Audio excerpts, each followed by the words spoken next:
Hey guys, what's going on? John here from What's Spinning here tonight to chat about this new album from The Weeknd. It's called After Hours. The Weeknd, aka Abel Tesfaye, modern, very mysterious alternative R&B god.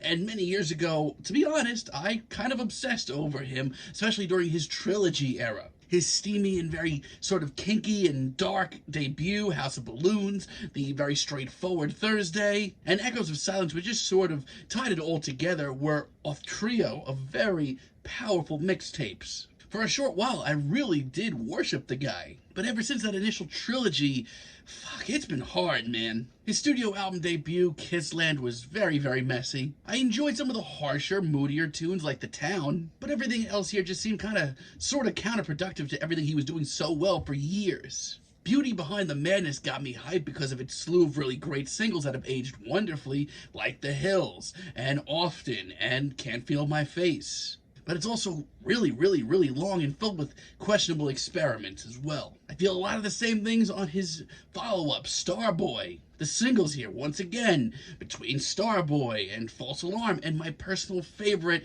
Party Monster, were epic. But the rest of the album was a stylistic gamble. Half of the experiments paid off, half of them did not. And his return to his much darker form on My Dear Melancholy a few years ago as an EP was just as much of a mixed bag. It's been hard, and I've really wanted Abel to drop another truly great work for me to really appreciate, and I've been hoping that this is it. Let's chat about this new album. This album starts off with Alone Again. It's a very quiet, meditative start. But for me, it's pretty telling of The Weeknd's character over the years. It shows a side of Abel that we haven't seen in quite some time, the much more human and tragic side to him. That, alongside the production and the atmosphere here, this is all pretty wonderful. I love all the glistening production tricks and the immense synthesizers here. They make Abel's very somber performance a whole lot more powerful. And while in the opening moments I kind of wanted this track to be a lot bigger and heavier, I do get that by the end of the track. This is a pretty great start. Too Late picks things up a little bit.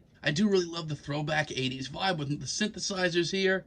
But don't get me wrong, I feel like this track is just about as modern as it needs to be still. I love the groovy beat and the dismal, dismal chorus with the repeated line of "It's too late to save us all." It's just the sort of low-key, gloomy banger from The Weeknd that I really, really love. And the cosmic bridge that we get towards the finale is absolutely brilliant. I'm all for this. As a matter of fact, a lot of this album is kind of where I wanted to hear Abel for many years. Hardest to Love is a little different.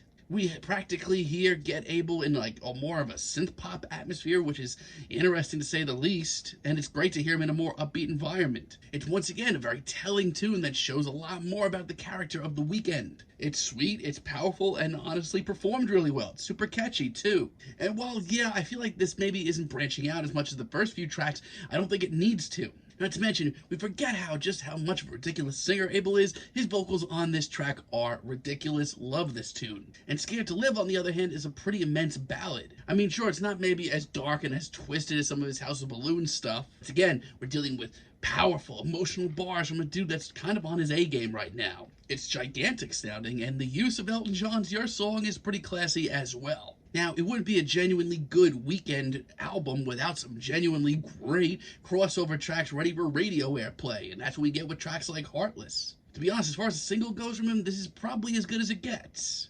It's braggadocious, it's very hip, and the production from Metro Boomin here, as well as a bunch of other tracks on here, is pretty great and intense as well. Not to mention, it shows that The Weeknd still has plenty of party in him, which kind of is necessary to this album.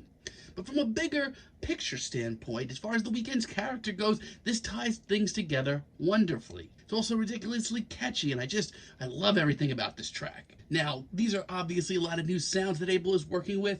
He's got a couple of things to sort out. Still, there are a couple of snoozers on here. For me, Snow Child might be my least favorite track here. This beat to me here just isn't as flattering to Abel's sound, not nearly as much. The beat's also a dime a dozen, but that's just a different story entirely. But outside of that, this track is just a little too sappy for my liking. But I don't know, for the rest of this track, it's weird to me. Like, a lot of the tracks on this album bring a lot of interesting characteristics of Abel to life, but I feel like we're seeing almost a little too much here. Vocal effects are unnecessary, and some of the lyrics are really goofy. I'm just not into this, not nearly as much as the rest of this album. Escape from LA also, to me, kind of sticks out. I don't mind the big, bulky beat, actually, at all. As a matter of fact, I like it a lot. But like Snow Child, I feel like this track's a little bit too sappy for my liking.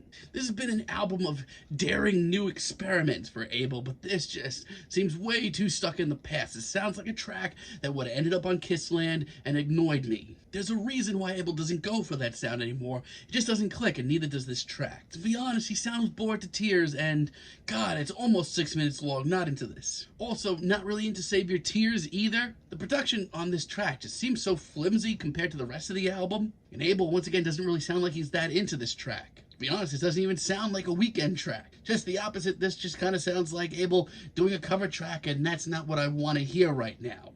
Thankfully, though, the rest of this album is pretty damn impressive and a daring new sound for The Weeknd. Faith is the sort of eerie, twisted track that I really needed midway through. I love the gigantic synths here and the booming beat. And his vocals on this track, I would swear they're some of the best that he does on this entire album. In every way, this is right where he should be. It's intoxicating and steamy and has just oodles of character. Blinding Light has a lot going for it as well. We have tons and tons of heavy synth notes, still loving that. And the funk aspect on this track is great. Once again, Abel had this great knack that should not be ignored for writing crossover hits that have tons of appeal, but a slight amount of edge as well. In every way, this just sort of sounds like where he should be. It's smooth, it's soulful, but it bleeds character as well. It's great.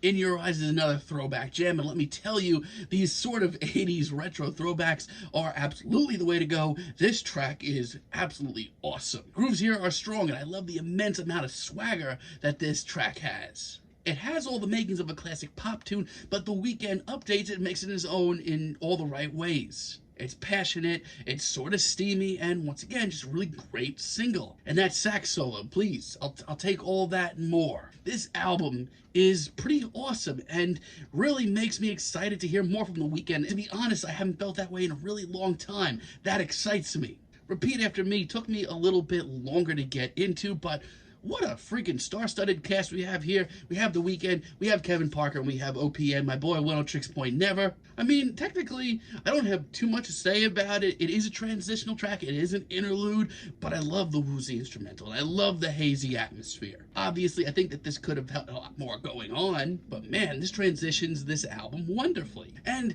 hot take, actually the hottest of hot takes, After Hours. This album's title track might be the best track here. I love Abel's performance on this track. He sounds like he's just such a damn presence when he's out here on his own, when the instrumental is just so quiet. It's grisly, it's dark, it's twisted, and most importantly, this brings back the danger quality to The Weeknd's music that I haven't heard in years. As this track moves on and the beat comes in, the rest is pure magic. It's one of the most intoxicating tracks here. It's just a real happening. Pulsing instrumental to me hits harder than any other track here, and at 6 minutes long, this could have been a mess, but it is my favorite track here.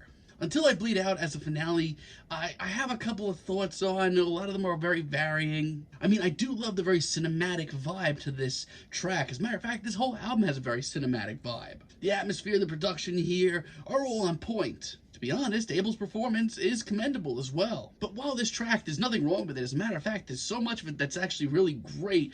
I really kind of needed like a sense of finality. Really end this album off with a real gut punch. After years of taking so many risks and just gambling on so many things and only hitting home half the time, The Weeknd has come out with an album that I can say is his best work since Trilogy by far. He's trimmed the fat here. There's not a lot of bad tunes, not nearly as much as what we've been dealing with in the last couple of years. He's settled on a sort of retro throwback sound that sounds awesome. And not nearly since like the days of Echoes of Silence have I heard this much character in Abel's music, and I can't wait to hear some more. I hope he continues down this route.